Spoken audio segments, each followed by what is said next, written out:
오늘 우리가 함께 살펴볼 말씀은 잠언서 25장 15절에서 28절 말씀입니다. 잠언서 25장 15절에서 28절 말씀, 구약 성경으로는 940페이지 전후입니다. 다 찾으셨으면 함께 드라마 바이블로 봉독하겠습니다. 오래 참으면 관원도 설득할 수 있나니 부드러운 혀는 뼈를 꺾느니라.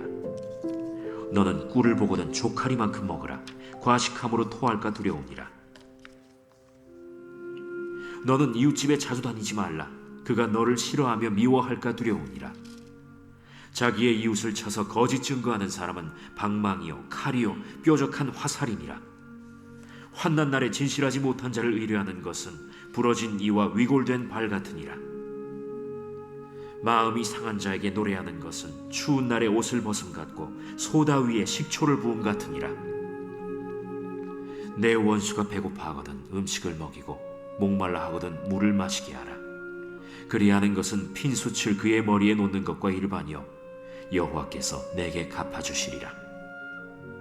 북풍이 비를 일으킴같이 참소하는 혀는 사람의 얼굴에 분을 일으키느니라. 다투는 여인과 함께 큰 집에서 사는 것보다 움막에서 혼자 사는 것이 나으니라. 먼 땅에서 오는 좋은 기별은 목마른 사람에게 냉수와 같으니라.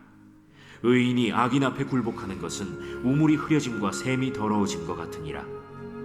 꿀을 많이 먹는 것이 좋지 못하고 자기의 영예를 구하는 것이 헛되니라. 자기의 마음을 제어하지 아니하는 자는 성읍이 무너지고 성벽이 없는 것과 같으니라. 아멘. 네, 마음을 절제해야 하는 이유라는 제목을 가지고 함께 오늘 본문의 은혜를 함께 나누고자 합니다. 잠언서는 저자를 크게 4명으로 나눠볼 수가 있습니다. 한 명은 솔로몬이고 그 다음은 아굴, 그리고 르무엘 왕, 그리고 히스기야의 신하들입니다. 이 중에서 잠언서 25장부터 29장은 히스기야 신하들이 솔로몬의 잠언을 수집하고 그리고 편집한 것입니다. 히스기야 왕 당시 남유다는 아수르 대국으로부터 큰 위협을 받고 있었습니다. 이때 히스기야와 신하들은 이 위기를 극복하기 위해서는 여호와 신앙을 회복해야 한다라는 것을 깨달았습니다. 그래서 과거 이스라엘 역사상 가장 찬란한 시대를 열었던 솔로몬 왕의 잠언을 모아 편집을 한 것이죠. 이를 통하여서 백성들의 신앙을 개혁시키고자 했습니다. 잠언서 25장을 보면은 크게 세 단락으로 나눠 볼 수가 있습니다. 먼저 어제 본문인 1절에서 3절을 보면은 왕을 위한 잠언이 나옵니다. 왕은 하나님이 이 세상을 창조하시면서 세우신 그 창조 질서와 원리를 발견해야 하고 이를 통하여서 나라를 다스리고 백성들을 가르쳐야 한다라고 교훈해 주고 있습니다. 그리고 이를 위해서는 늘 왕은 하나님의 마음을 알기 위해서 노력해야 한다라고 교훈해 주고 있습니다. 이후 두 번째 단락인 4절부터 오늘 본문이 포함된 본문 15절까지를 보면은 신하들을 위한 잠언이 나옵니다. 신하들은 은에서 찌꺼기를 제하듯이 왕을 대해야 한다라고 알려주고 있습니다.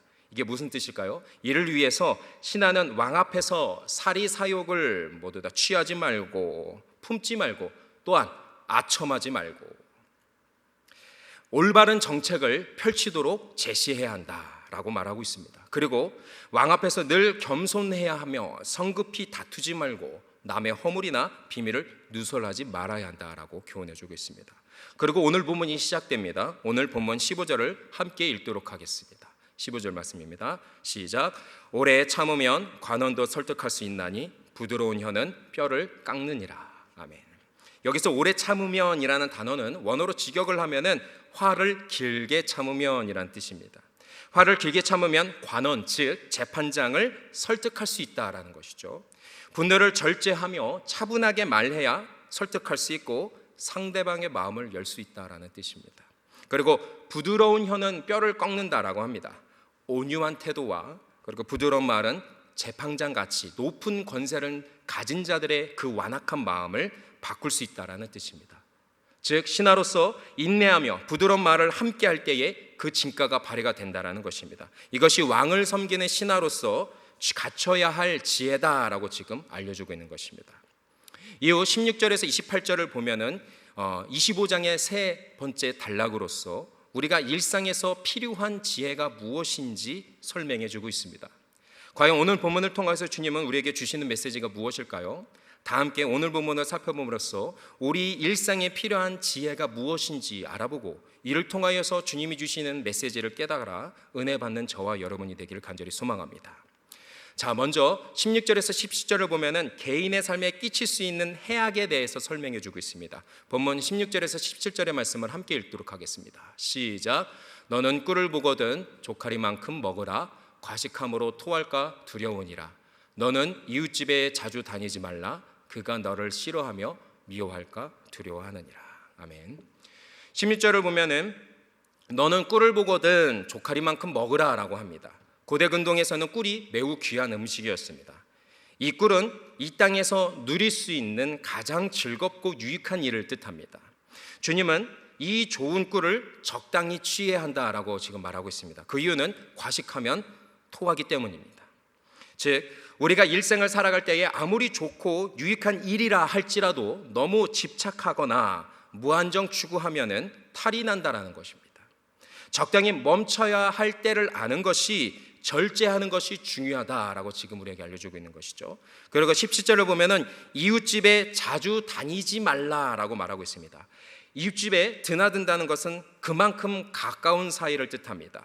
그러나 아무리 가까운 사이라 할지라도 너무 쉽게 생각하거나 함부로 대하지 말아야 한다는 것이죠.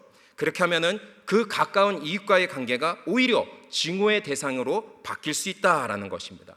그러므로 가까운 사이일수록 오히려 예의를 그리고 절도로 더 잘 지키고 행동을 절제해야 한다라고 지금 알려주고 있는 것입니다. 그래야 그 이웃과 건강한 관계를 오랫동안 유지할 수 있다는 것입니다.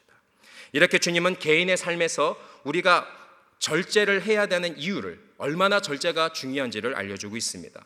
이후 18절에서 25절을 보면은 이웃에게 끼칠 수 있는 해악에 대해서 소개하고 있습니다. 본문 18절에서 20절의 말씀을 함께 읽도록 하겠습니다. 시작. 자기의 이웃을 쳐서 거짓 증거하는 사람은 방망이요 칼이요 뾰족한 화살이니라. 환난 날에 진실하지 못한 자를 의뢰하는 것은 부러진 이유와 위골된 발 같으느니라. 마음이 상한 자에게 노래하는 것은 추운 날에 옷을 벗은 같고 수다 위에 식초를 부은 것 같으니라. 아멘. 먼저 18절을 보면은 자기 이웃에게 거짓 증거하는 것은 방망이요 칼이요 화살이라 라고 말하고 있습니다. 여기서 방망이, 칼, 화살이 무엇입니까? 바로 전쟁에서 쓰는 살상 무기입니다. 즉 거짓 증언을 하면은 이웃의 삶을 파괴시킬 수 있는 매우 큰 죄악을 뜻하는 것이죠. 그래서 주님은 십계명을 통하여서 내 이웃에게 거짓 증거하지 말라, 거짓 증언하지 말라라고 우리에게 아예 못 박아 명령을 해 주신 것입니다. 또한 19절을 보면은 진실치 못한 자를 의뢰하는 것은 부러진 이와 위골된 발과 같다라고 말합니다. 여기서 나오는 이와 발은 무엇입니까? 우리 신체에서 일상생활을 가능케 하는 가장 기본적인 지체입니다. 그런데 환난을 당할 때에 진실치 못한 자를 찾아 의지하면은 치아가 부러지고 발이 골절된다라는 것이죠. 즉 일생생활이 불가능하게 된다는 것입니다. 다시 말해 진실치 못한 자를 의지하면 매우 허망한 결과를 겪게 된다는 것입니다. 그러므로 진실치 못한 자를 찾지도 의지하지도 말라라는 것입니다. 이와 동시에 누군가가 어려움에 처했을 때에 우리 자신도 그 상대방에게 의지할 만한 진실한 자가 되어야 한다라고 지금 우리에게 알려주고 있는 것입니다. 이 20절을 보면은 마음이 상한 자에게 노래를 부르는 것은 추운 날에 옷을 벗은 것 같고 소다에 식초를 부은 것과 같다라고 말하고 있습니다. 여기서 추운 날에 옷을 벗기는 것은 어떤 겁니까? 비인간적인 처사를 뜻하는 것입니다. 그리고 소다 위에 식초를 붓는 것은 상처난 마음에 더 큰 고통과 분노를 일으킨다라는 것을 뜻합니다. 주님은 경우에 맞지 않는 언행이 얼마나 이웃에게 큰 상처를 주는지를 오늘 본문을 통해서 알려주고 있습니다. 이를 통하여서 상황을 정확하게 파악하고 행동하는 것이 정말 필요하다. 그런 지혜가 우리에게 꼭 필요하다라고 지금 알려주고 있습니다. 자, 그럼 어떻게 해야 경우에 맞는 행동을 할 수 있을까요? 사실 우리는 매 순간 상대방을 고려하며 일일이 때에 맞는 언행을 하는 게 가능합니까? 불가능합니다. 우리는 하나님이 아니기 때문입니다. 우리 안에는 여전히 이기심이 가득하기 때문이죠. 그럼 어떻게 해야 할까요? 이에 대해서 오늘 본문은 다음과 같이 말하고 있습니다. 본문 21절에서 22절의 말씀을 함께 읽도록 하겠습니다. 시작. 내 원수가 배고파하거든 음식을 먹이고 목말라 하거든 물을 마시게 하라. 그리하는 것은 핀 숯을 그 머리에 놓은 것과 일반이요 여호와께서 내게 갚아 주시리라. 아멘. 오늘 본문을 통해서 주님은 원수가 음식과 물을 필요로 할 때 그것을 주라라고 말씀하십니다. 여기서 말하는 음식과 물은 생필품입니다. 이는 원수가 도움이 필요로 할 때에 단순히 도움을 주라는 것이 아니라 매우 적극적으로 선을 행하라라는 것을 뜻합니다. 이렇게 원수를 선대하면 어떤 결과가 온다고 합니까? 22절에 그리하면 핀 숯을 그 머리에 놓은 것과 같다라고 말하고 있습니다. 여기에 대해서는 여러 가지 해석이 있는데요. 그러나 그 중에 하나를 제가 설명해 드리자면은 당시 고대 이집트에서는 죄 지은 자가 숯불을 담은 그릇을 머리에 이고 다니면서 자신의 죄를 회개하며 살았다고 합니다. 즉 하나님은 원수를 향해 복수가 아니라 선대를 베풀면 그 원수가 되려 그 선대 때문에 부끄러움을 느끼게 되고 회개하게 된다라고 지금 말하고 있는 것입니다.